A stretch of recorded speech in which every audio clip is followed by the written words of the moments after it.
As far as world opinion, just talk to an Indian journalist. 1 billion people in India think that what we did was pretty good, and that they're very thankful that the United States is opening its economy. We think outsourcing is terrible, but the Indians think, in fact, it's great and it's changing the nature of Indian society. It's not so isolated to be on the side of the United Kingdom and from a liberal government, not the conservative Tory aristocratic reactionary, but from Tony Blair. It's not so bad to be on the right side of Australia. It's not so bad to be with Eastern Europe. I think part of it is we suffer from a sort of ethnocentric bias that suddenly the arbiters of morality are going to be in Paris and Berlin. They're not. The world is changing. There's people in China and India and Eastern Europe and the Anglo world that we have to take in consideration. When we talk to them and quit reading Der Spiegel and Le Monde, they have a very different view of what we did. And I think, and I'll make a prophecy, that the people in the Arab world will come to see that the United States has put them in a dilemma. For 30 years they've said, all you do is back anti-communists who pump oil, and suddenly the United States said, yes, we did and we're wrong and we want to make it right. And it's put an enormous dilemma on them, because now they're going to have to stand up and watch people vote on Al Jazeera in countries where you cannot. Thank you.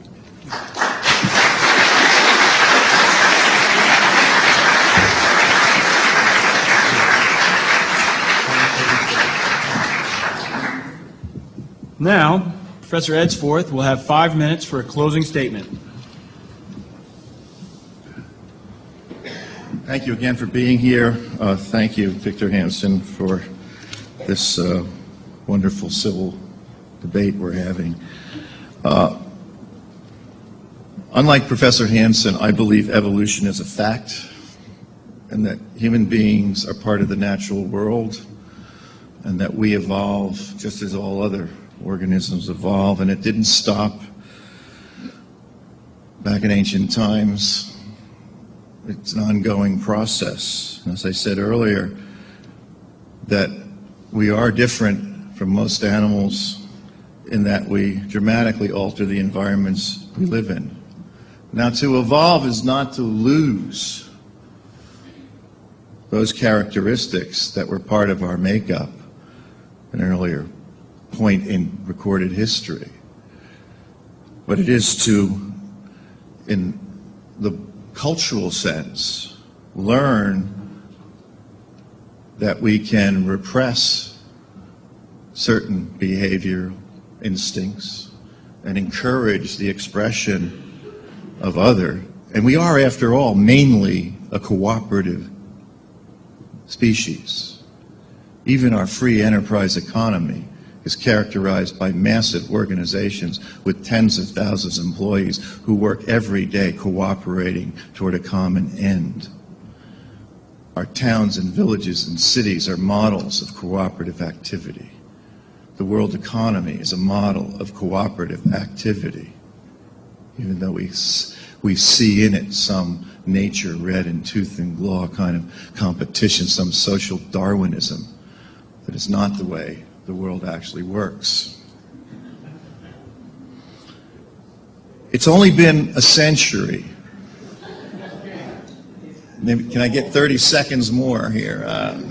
It's only been a century since very few governments, since there were such big empires back then, and peace activists from all over the world gathered in The Hague at the first World Peace Conference and began a concerted effort to try to create an environment in which aggressive war would no longer be practiced by human societies.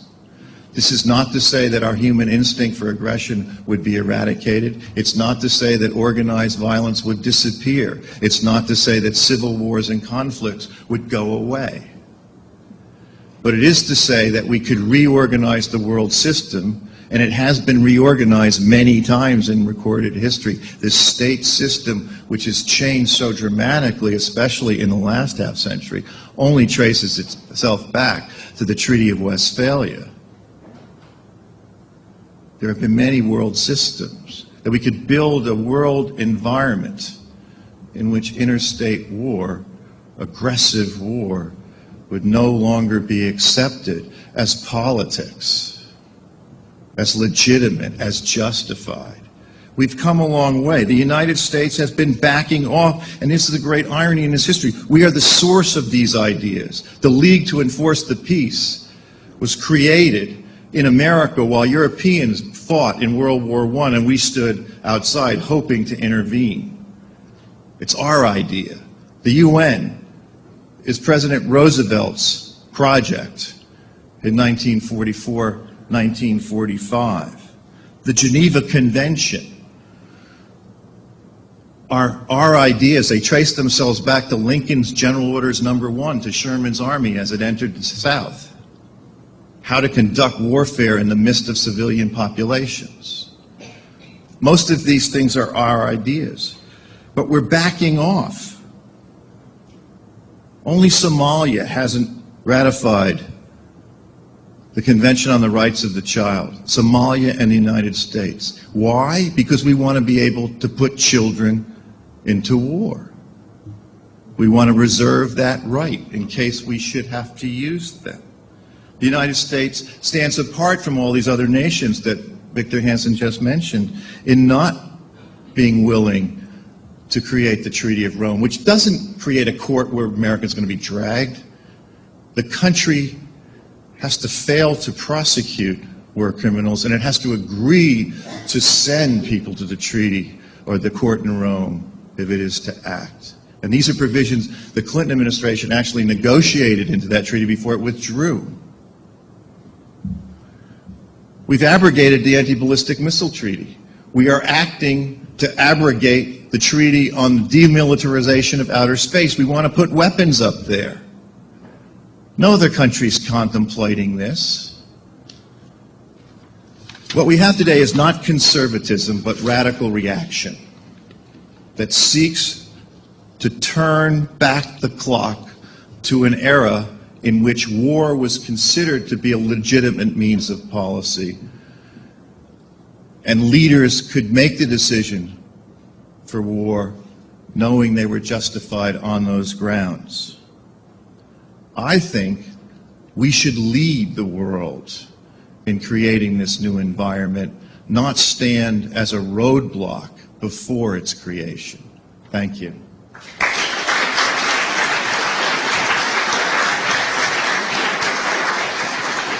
Thank you. Mr. Hanson will now have 5 minutes for the affirmative closing.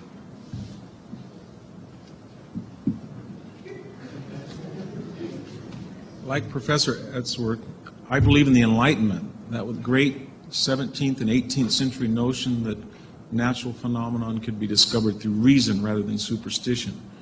And that people at Dartmouth, for example, when you have a problem with your dean, you don't hit him. You can adjudicate that through reason and discourse, although some of us probably wanted to hit our deans at times. If you have a problem in the mailroom, you talk to a supervisor. If you're a journalist for the Washington Post, you can argue over a byline. Because we in the United States and the West and Japan and other countries have accepted the premises of consensual government, but we're not at the end of history yet. Saddam Hussein and Mullah Omar don't believe in that.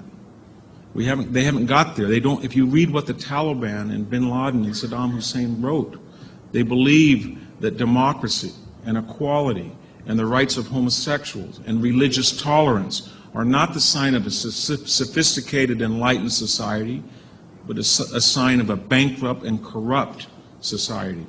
And so until we get to the Enlightenment, as we speak, Condoleezza Rice is trying to build bridges in Europe. We're trying to promote things in the UN. But unlike the Europeans, we still do not believe that the world operates according to the rules at The Hague.